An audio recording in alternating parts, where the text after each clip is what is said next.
En janvier 1996, Caroline, 13 ans, est tuée en pleine nuit dans une chambre partagée dans une auberge de jeunesse en Bretagne. À la suite de pistes infructueuses, les enquêteurs sont dans l'impasse. Mais 5 ans après les faits, le meurtrier est identifié de l'autre côté de l'Atlantique, à Miami par pur hasard. Il est arrêté et condamné à 30 ans de réclusion criminelle.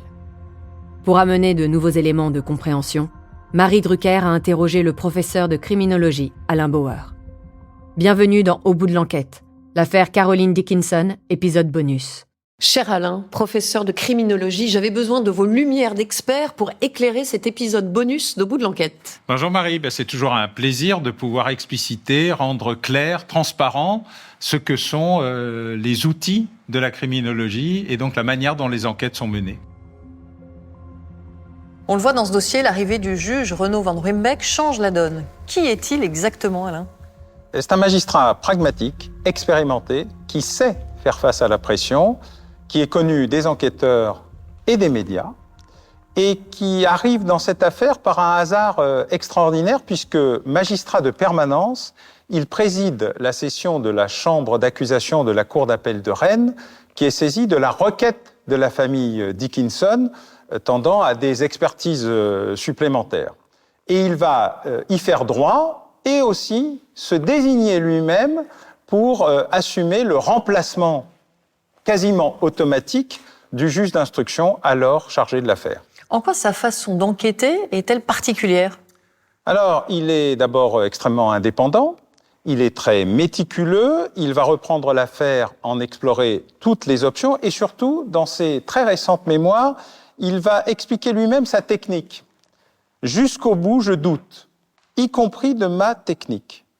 Car j'improvise, je mets au point une méthode nouvelle, cette rationalité, je la mettrai ensuite au service de mes enquêtes financières.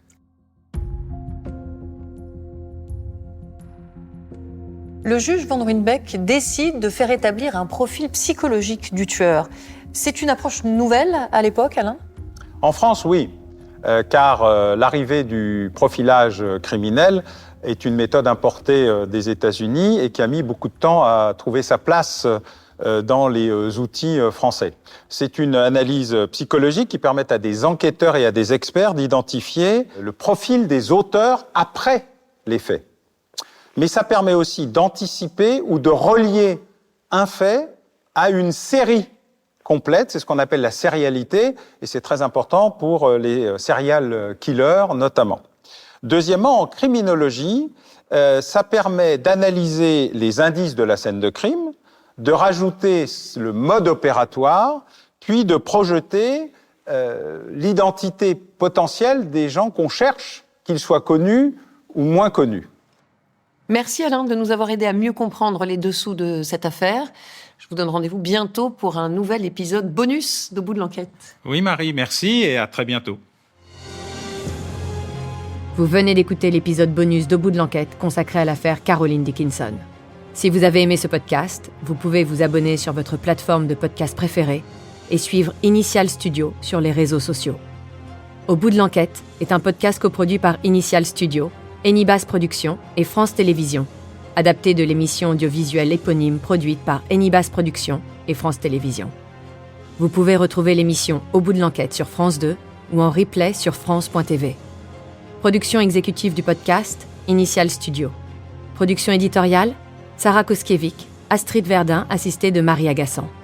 Montage, Victor Benamou et Mona Delahaye. Avec la voix de Julie Drey.